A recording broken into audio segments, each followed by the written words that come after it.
Hi friends, ఈరోజు మీకు paneer masala curry ఎలానో చెప్తాను. ఇలా చేశారంటే చాలా ఇష్టంగా తింటారు.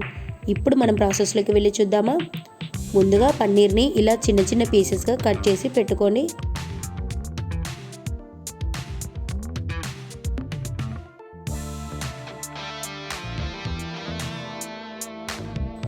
ఒక బౌల్లో వేసుకొని ఇందులోనే సాల్ట్, కారం, ఇంకా గరం మసాలా వేసుకోండి. ఇలా ఈ పీసెస్కి పట్టే విధంగా కలుపుకోండి. ఆ తర్వాత స్టవ్ ఆన్ చేసి కడాయి పెట్టుకొని ఇందులోనే 2-3 టేబుల్ స్పూన్ ఆయిల్ లేదా నెయ్యిలో ఇలా వేసి వేయించుకోండి.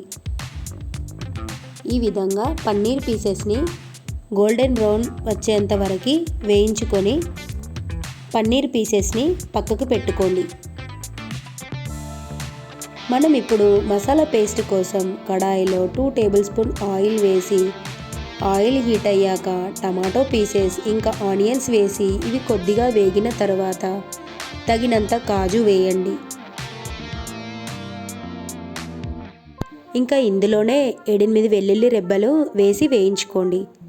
ఆ తర్వాత ఇంకా లవంగాలు, పువ్వు, దాల్చిన చెక్క, సాజీరా, మిరియాలు ఇవి వేసి వేగించుకోండి.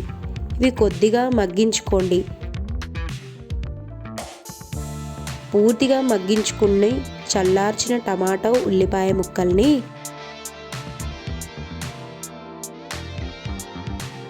మిక్సీ పట్టుకుంటే మన పన్నీర్ మసాలా పేస్ట్ రెడీ అయినట్టే.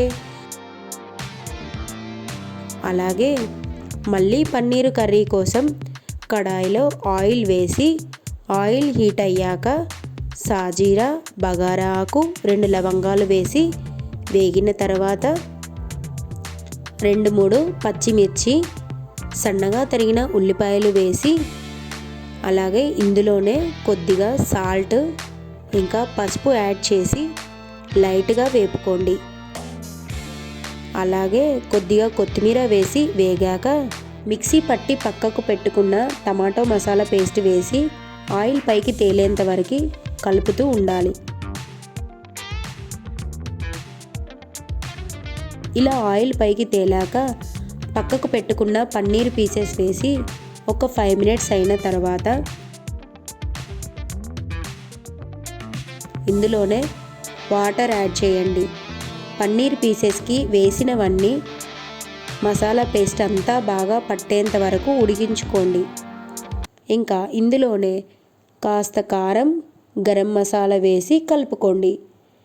ఇంకా లాస్ట్ ఫైనల్గా కసూరి మేతి, కొత్తిమీర వేసి సర్వ్ చేసుకోవడమే.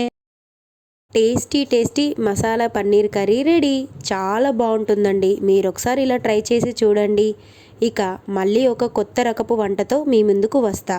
అన్నట్టు వెళ్ళే ముందు మన ఛానల్ని సబ్స్క్రైబ్ చేసుకోండి. అలాగే లైక్ చేసి షేర్ చేయండి. Thank you friends, bye.